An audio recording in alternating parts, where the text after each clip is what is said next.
Qui est ce personnage qui a inspiré tant de générations? Qui est cet homme qui a fasciné petits et grands? Qui est cette légende dont tout le monde connaît le nom? Eh bien, il est grand et mince et porte toujours un long manteau. Quand il s'agit de jouer du violon, il est absolument imbattable. Même si le monde entier le dit être l'homme le plus intelligent sur Terre, lui se dit tout simplement être observateur. Il est capable d'identifier un pilote de ligne avec son pouce gauche, mais se fiche complètement de savoir si la Terre tourne autour du Soleil. Son raisonnement de génie est derrière le fondement de la criminologie et est aujourd'hui étudié en psychologie. Lui et son meilleur ami, célèbres conteurs de ses brillantes enquêtes et aventures, sont les locataires et habitants du 221B Baker Street à Londres. Lui n'est pas détective privé, il est détective consultant et est le seul à exercer ce métier sur Terre, vu qu'il l'a lui-même créé. Lui, c'est Sherlock Holmes, et dans cette vidéo, allons ensemble découvrir l'histoire du détective le plus célèbre de tous les temps.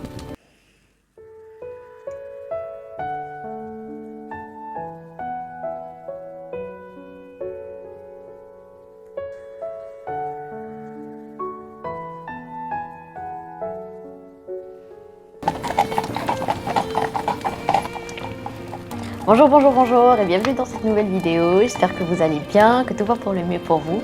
J'espère que vous êtes bien posé, que vous êtes bien chill, bien cosy, parce que la vidéo d'aujourd'hui va être passionnante. En tout cas, moi, je prends beaucoup de plaisir à la tourner. J'espère qu'elle vous plaira vous aussi. Je vais vous parler dans cette vidéo de mon personnage fictif préféré. Donc il s'agit, vous l'aurez deviné à travers le titre et vous l'aurez deviné à travers la petite intro que j'ai filmée au début, il s'agit du grand, du seul et de l'unique Sherlock Holmes. Donc, je tiens d'abord à préciser que Sherlock Holmes est un personnage fictif. Donc, il n'existe pas, il n'est pas réel, il n'existe pas en chair et en os. Mais c'est incroyable de voir combien des personnages fictifs comme Sherlock Holmes peuvent devenir presque plus réels que certaines personnes qui existent dans la vraie vie. Tant ils sont célèbres, tant ces personnages-là sont célèbres, tant ces personnages-là ont influencé les gens, les ont inspirés, les ont changés, ont changé leur vie. Donc Sherlock Holmes fait partie de ces personnages les plus célèbres du temps et qui, même s'ils n'existent pas en vrai, même si on ne peut pas les toucher dans la vraie vie, eh bien ils existent dans nos cœurs, dans nos têtes et dans notre esprit. Donc, personne ne peut me contredire, je pense, quand je dis que Sherlock Holmes est vraiment un personnage extrêmement célèbre, parce que même si les gens, tout le monde, enfin, ne connaît pas qui est Sherlock Holmes exactement, qui est Sherlock Holmes, donc le détective consultant, tout le monde lit Sherlock Holmes à l'intelligence absolue. Combien de fois avons-nous entendu devant notre vie des gens qui ne connaissent pas du tout qui est Sherlock Holmes dire « mais tu te prends pour qui? Sherlock? T'es Sherlock ou quoi ?» Donc, c'est juste pour vous dire que... oui, voilà, il y a des personnages que l'on crée de toutes pièces dans notre imagination et puis que l'on offre au public et tout finalement ils deviennent très célèbres, ils deviennent presque aussi réels que des gens qui existent vraiment, si ce n'est qu'ils deviennent encore plus réels. Finalement, c'est donc notre imagination qui quelque part contribue à créer la réalité. Donc pour entamer la vidéo d'aujourd'hui, je vais d'abord commencer par vous faire un petit débrief sur qui est Sherlock Holmes, comment est-ce qu'il est né, comment est-ce qu'il a été créé. Donc Sherlock Holmes est un personnage de fiction, comme je ne cesse de vous le répéter depuis tout à l'heure, qui a été créé par Sir Arthur Conan Doyle, qui est un auteur et nouvelliste britannique du 19e siècle. Donc je ne vais pas beaucoup m'attarder sur l'auteur, donc sur Sir Arthur Conan Doyle, parce que ça c'est un autre sujet, c'est totalement plus vaste. Je pourrais vous faire une vidéo totale là-dessus sur l'auteur, si ça vous plairait, dites-moi si ça vous plaît en commentaire. On va plutôt s'attarder et puis s'approfondir sur le personnage de Sherlock Holmes et sur son développement à travers les siècles. Donc, comme je vous le disais, il est l'œuvre de la création et puis l'œuvre de l'imagination de Sir Arthur Conan Doyle. Il fait sa première apparition dans le premier roman d'Arthur Conan Doyle en 1887 et qui est Une étude en rouge, donc la célèbre Étude en rouge. Ensuite, commence une série de nouvelles, une série de romans.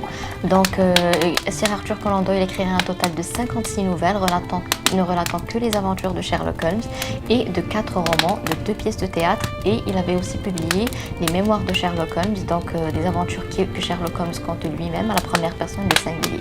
Parce que toutes ces autres aventures ne sont pas comptées par Sherlock Holmes lui-même, donc ce n'est pas Sherlock Holmes qui raconte lui-même ses aventures et ses enquêtes, non, mais c'est son meilleur ami, le célèbre Dr Watson, parce que finalement, quand on dit Sherlock Holmes, on pense direct Dr Watson. Qui est Sherlock Holmes sans son meilleur ami et son colocataire du 221B Baker Street, le Dr Watson. Donc le docteur Watson est un ancien médecin de guerre, il était médecin à la guerre, puis il est rentré à Londres et il partage il est colocataire avec Sherlock Holmes du 221 B Baker Street. Donc c'est une adresse très célèbre, aujourd'hui il existe encore à Londres et on l'a transformé en musée, donc le musée de Sherlock Holmes qu'on peut aller visiter et puis se sentir comme si on était chez Sherlock Holmes. Donc le docteur Watson, colocataire de Sherlock Holmes, eh bien, il commence à relater toutes les aventures de ces derniers, toutes les enquêtes auxquelles il est mêlé. Sherlock Holmes, lui, est un homme très différent. Comme il le dit lui-même, il n'est pas psychopathe, mais c'est un sociopathe de très haut niveau. Donc, il n'est pas très... il ne s'attache aux gens, mais il n'est pas très sociable. Il n'aime pas beaucoup se mêler aux gens, il n'aime pas beaucoup les discussions futiles, parler du beau temps. Lui, c'est un homme qui observe tous les petits détails. Et comme il le dit lui-même, son raisonnement et puis son génie n'est pas basé sur de l'intelligence, mais sur de l'observation. Finalement, tout le monde peut être Sherlock Holmes, enfin, tout le monde peut faire les observations et les déductions de Sherlock Holmes si juste l'on prenait la peine d'observer un peu plus. Et là, c'est un peu le raisonnement et puis tout le caractère de Sherlock Holmes, lui qui vit avec le docteur Watson dans le 221 de Baker Street. Finalement, on est fasciné que par les scènes de crime, par les enquêtes très sophistiquées, par les énigmes. Donc c'est ce qui l'amuse.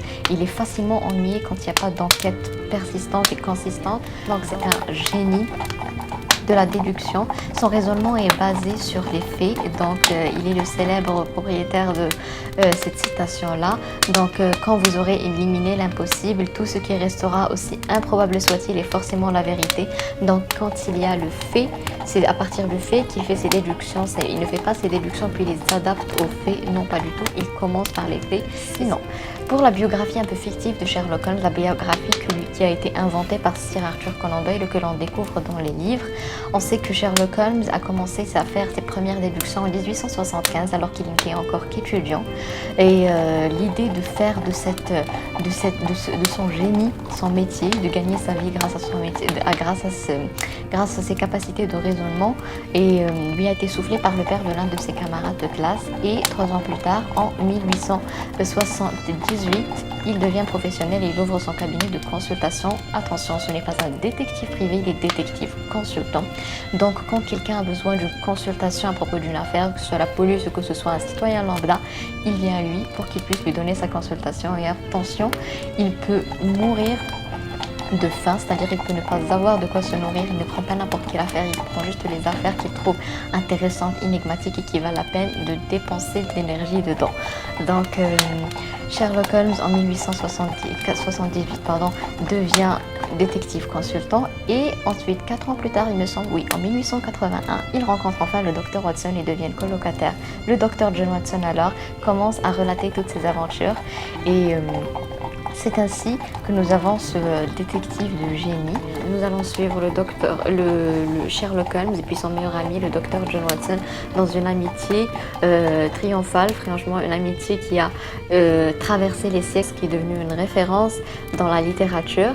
Et donc pour vous parler un peu du style littéraire de Sir Arthur Conan Doyle et puis du style littéraire des aventures de Sherlock Holmes, enfin, j'ai lu quelques-uns des bouquins, je n'ai pas encore tout lu. Et franchement, je suis à la fois frustrée de ne pas avoir lu toutes les aventures de Sherlock Holmes et à la fois je suis reconnaissante de ne pas avoir tout lu. Parce que imaginez un peu si je n'avais pas de nouvelles aventures à découvrir avec un œil neuf.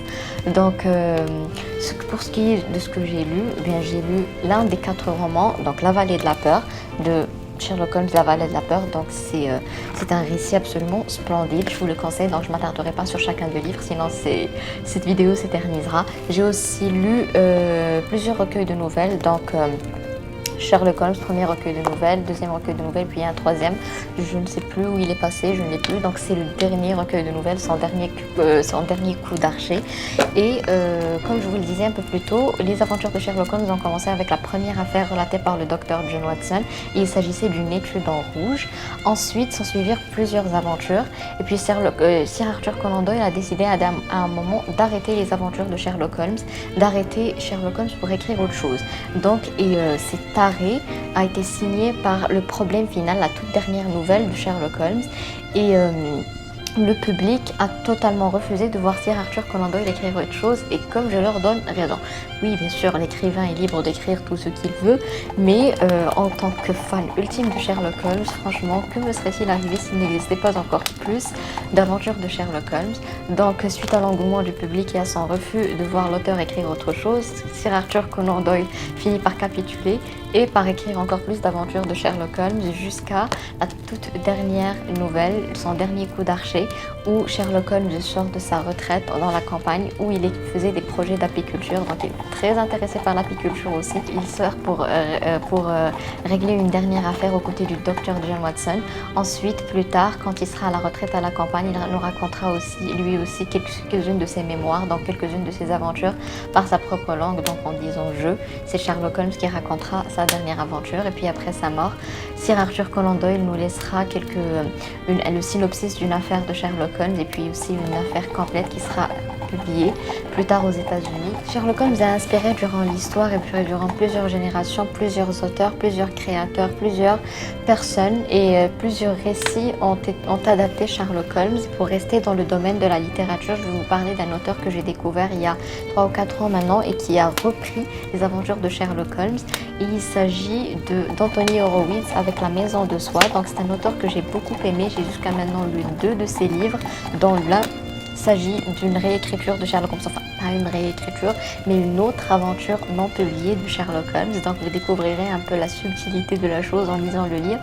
Et tout ce que je peux vous dire, c'est que si l'on m'avait donné ce livre-là, sans me dire que c'était Anthony Horowitz, donc un autre écrivain que Sir Arthur Conan Doyle qui l'avait écrit, eh bien j'aurais totalement que c'était Arthur Conan Doyle qui avait écrit le livre, tant le style est ressemblant, tant il est resté fidèle au personnage, fidèle à son caractère, fidèle à l'univers. Donc c'est un must, allez le lire si vous ne l'avez pas encore fait. Donc, et puis il a aussi écrit Sherlock Holmes est mort, vive Moriarty. Donc il y a un autre livre que j'ai hâte d'aller découvrir aussi. Donc il y a eu d'autres adaptations livresques aussi, plus ou moins libres. Donc il y a eu Enola Holmes en 2006 de Nancy Springer. Donc voilà, dans les aventures de la petite sœur de Sherlock Holmes, donc Enola. Et c'est un détail de la vie privée de Sherlock Holmes qui n'a pas été créé par l'auteur original, mais c'est pourquoi c'est une adaptation plus ou moins libre. D'ailleurs, en 2020, il y a eu l'adaptation de la première aventure d'Enola Holmes au cinéma, donc au cinéma sur Netflix, avec Henry Cavill, oui, Superman, qui jouait le rôle de Sherlock Holmes. J'ai regardé le film même pas avec un œil critique, mais un œil pour juger le film tout simplement. Mais j'étais agréablement surprise, franchement, le personnage de Sherlock Holmes est juste fidèle à lui-même. Sherlock Holmes est juste fidèle à l'idée que Sir Arthur Conan Doyle a construit de lui. Donc c'est un réel coup de cœur en fait, et je ne m'attendais pas du tout à aimer autant. Donc je vous le conseille. Si c'est quelqu'un que vous connaîtrez certainement, eh bien, il s'agit d'Agatha Christie. Forcément, il s'est inspiré un peu d'Edgar Allan Poe aussi, d'autres auteurs, mais Sherlock Holmes a été l'une de ses plus grandes inspirations dans la création de son détective le plus célèbre, à savoir Hercule Poirot. Donc Hercule Poirot n'est pas une copie de Sherlock Holmes, comme il le précise lui-même dans plusieurs de ses livres. Dans plusieurs des livres, pardon. Donc, Hercule Poirot est plus quelqu'un, il est très sociable, très amical, contrairement à Sherlock Holmes. Donc, passons maintenant à un volet qui pourrait vous intéresser aussi. Bien, c'est les adaptations au cinéma et à la télé du célèbre détective Sherlock Holmes. Bien, la toute première adaptation au cinéma était en 1929 et Sherlock Holmes a été interprété par Clive Brook, qui était une star du cinéma américain à l'époque. Donc, 1929, c'était une année avant la mort de Sir Arthur Conan Doyle, qui est décédé en 1930. Donc, il a pu, avant de mourir, voir son détective au sommet de son triomphe, donc arriver au cinéma. Et ensuite s'en suivirent plusieurs autres adaptations, des adaptations par centaines qui se comptent littéralement par centaines. Je vous parle maintenant de mon adaptation préférée au cinéma de Sherlock Holmes, ou plutôt à la télé, parce que c'est une série télévisée. Il s'agit d'une production de la chaîne britannique BBC. C'est une série de Steven Moffat en coécriture avec Mark Gatiss. Dans le rôle de Sherlock Holmes, nous avons le merveilleux, mon acteur préféré, donc Benedict Cumberbatch. Et dans le rôle du docteur John Watson, le tout aussi talentueux Martin Freeman. Donc je vous laisse avec quelques petits extraits de la série qui, j'espère, vous donneront envie d'aller la voir parce qu'elle est juste extraordinaire. The name Sherlock Holmes and the address is 221B Baker Street. Just met a friend of yours. A friend? An enemy. Oh, which one? Your arch enemy. According to him, do people have arch enemies? Human eyes. Put those back. They were in the microwave. It's an experiment. And we found it in the hands of our favourite psychopath. I'm not a psychopath, Anderson. I'm a high-functioning sociopath. Do your research. Shut up, everybody! Shut up! Don't move, don't speak, don't breathe. I'm trying to think. Anderson, face the other way. You're putting me off. Anderson, don't talk out loud. You lower the IQ of the whole street. Anything else I can do? To assist you, you mean? Some silence right now would be marvellous. Sherlock Holmes is nothing at all like him. How would you describe me, John? Resourceful, dynamic, enigmatic? Mate, Il y a ici une adaptation qui est sortie en 2012 et cette fois-ci c'est une adaptation américaine. Il s'agit d'Elementary, je l'ai regardé. J'ai regardé les 3 premières saisons, je l'ai arrêté. Pas que je ne l'ai pas aimé, mais des fois ça m'arrive juste d'arrêter des séries ou des lectures juste comme ça, sans aucune raison. D'ailleurs, j'ai hâte d'aller la retrouver. Et cette fois-ci, dans le rôle de Sherlock Holmes, on a Johnny Lee Miller. Et dans le rôle de Dr. John Watson, on a Lucy Liu. Oui, dans cette adaptation-là, le Dr. John Watson est une femme. Donc c'est une adaptation très libre. D'ailleurs, dans l'affiche, il y a écrit, l'affiche que je vous mettrai juste ici, il y a écrit New Holmes, New Watson, New York. Donc ça se passe à New York. Le Sherlock Holmes a déménagé de Londres à New York. C'est une adaptation très libre et pour moi c'est juste l'histoire d'un détective très intelligent et qui porte le même nom que Sherlock Holmes. Donc c'est très libre mais très intéressant aussi. Sherlock Holmes a aussi inspiré plusieurs chefs-d'œuvre de l'animation, dans plusieurs dessins animés et plusieurs animés japonais aussi, dans notamment mon animé préféré de tous les temps. Et il s'agit de Détective Conan. Donc Détective Conan a été librement inspiré de Sherlock Holmes et d'ailleurs Sherlock Holmes est cité à maintes reprises durant l'animé. Et le Détective Conan, donc le personnage principal, de son autre nom Shinichi Kudo, est considéré comme le Sherlock Holmes du 21e siècle d'ailleurs. Donc voilà, c'est tout pour moi. Je pense que j'ai fait un peu le tour du sujet. Dites-moi si je voulais quelque chose parce qu'il y a tellement de choses à dire sur Sherlock Holmes. Puis j'ai envie de dire tellement encore plus de choses. Je pourrais passer ici la journée à vous parler de Sherlock Holmes. Mais voilà, j'espère que je vous aurai donné envie d'aller regarder au moins l'une des adaptations au cinéma de Sherlock Holmes, d'aller lire du Sherlock Holmes, que je vous ai fait aimer ce personnage-là que j'aime tant, que j'aime beaucoup. Ça aurait été un plaisir de vous filmer cette petite vidéo avant de vous quitter. Je vous demanderai d'aller me suivre sur Instagram pour avoir plus de retours livresques et cinématographiques et puis pour me suivre aussi tous mes écrits. Je vous rappelle que durant le mois de mai, je fais le mois du conte de fées, donc j'écris une histoire par jour qui retourne sur le thème du conte de fées. Sinon, si cette vidéo vous aura plu, n'hésitez pas à me le dire en commentaire. Franchement, ça me fait toujours plaisir, ou en DM Instagram. Franchement, donnez-moi vos retours, ça me fait toujours plaisir. N'hésitez pas à lâcher un petit pouce bleu si la vidéo vous a plu et puis activez la petite cloche de notification pour ne rater aucune nouvelle vidéo. Je vous invite aussi à partager cette vidéo autour de vous si elle vous a plu bien sûr. Donnez-moi aussi toutes vos suggestions, toutes des idées de vidéos, des choses que vous aimeriez voir sur cette chaîne là. Moi je vous dis à très bientôt. Je vous aime, prenez bien soin de vous.